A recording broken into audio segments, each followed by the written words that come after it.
Usai Mahkamah Konstitusi memutus sengketa Pilpres dengan menolak seluruh permohonan Anies Muhaimin dan Ganjar Mahfud, kini yang jadi sorotan gerak-gerik partai politik. Akankah bergabung ke pemerintahan atau berada di luar? PDI Perjuangan salah satunya. Capres Ganjar Pranowo punya keyakinan bakal berada di luar pemerintahan alias oposisi.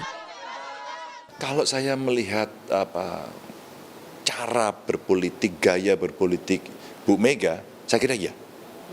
Saya kira Bu Mega orang yang sangat tegas pada soal ini, pasti memberikan kesempatan kepada para pemenang, maka rasa-rasanya kalau saya melihat cara Ibu berkomunikasi, terjemahan bebas saya, kita tidak akan di sana tapi kita menghormati. Maka kita akan menjadi partner yang baik, sehingga check and balances-nya akan berjalan. Berbeda dengan PDIP yang tampak yakin oposisi, PKB justru lantang menyebut koalisi perubahan sudah bubar usai adanya putusan MK. Secara proses politik setelah keputusan MK kemarin sore secara otomatis koalisi partai PKB, Nasdem dan PKS otomatis juga bubar.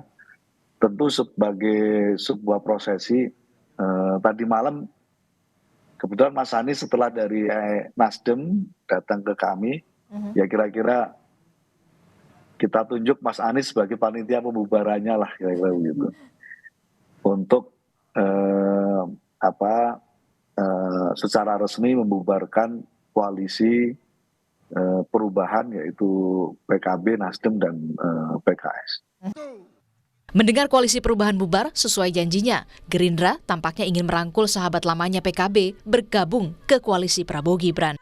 Kompetisi sudah selesai, ya. Seluruh mekanisme dan proses sudah selesai.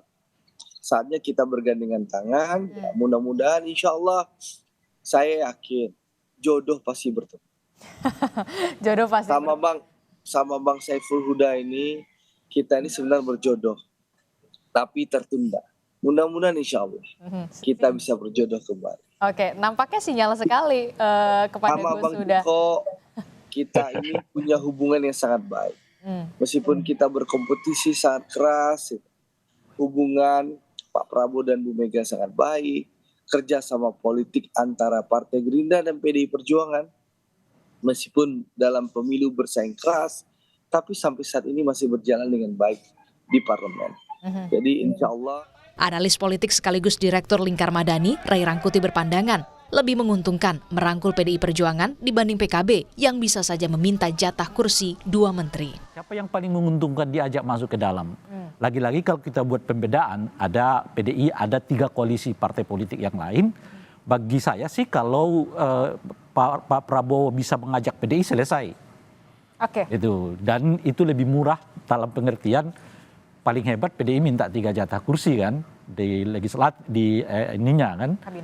kabinet. Kalau ia mengajak 3 partai politik yang lain minimal itu 4 kursi.